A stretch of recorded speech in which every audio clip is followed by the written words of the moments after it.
Well, tomorrow, the Erie County Legislature is discussing a piece of legislation that could offer a big break for some volunteer first responders. The state gave individual counties the opportunity to choose whether or not to enact a property tax break benefit back in December, and tomorrow Erie County decides if it will opt in.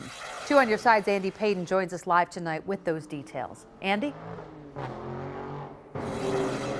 Scott and Mary Alice, county legislatures say they see this proposal as a recruitment and retention tool that they hope will help them fight a statewide volunteer shortage. With the number of volunteer first responders continuing to plummet, Erie County legislators tonight are preparing to come to their aid, voting on new legislation tomorrow that would provide a 10% property tax exemption to all volunteer firefighters and ambulance workers in the county. So providing an additional tool for retention and recruitment is vital to keeping these organizations operating.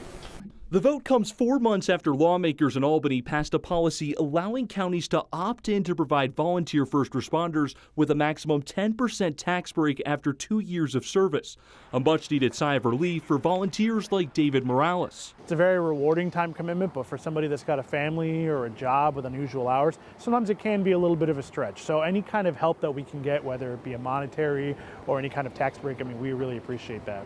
But Morales tells us recruitment numbers aren't the only problem. Some departments are struggling to retain volunteers due to inflation elevating the cost of living. If you aren't unable to live in your district, then you're not going to be serving there. And that can be a big detriment if you're being priced out of your area where you're living.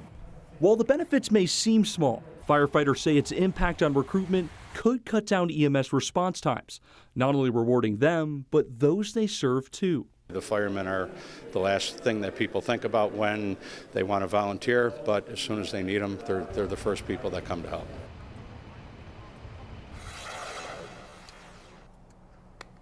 Now, legislators say they're expecting bipartisanship agreement and that this vote should easily pass in tomorrow's vote. Reporting live in Buffalo, Andy Payton, Channel 2 News.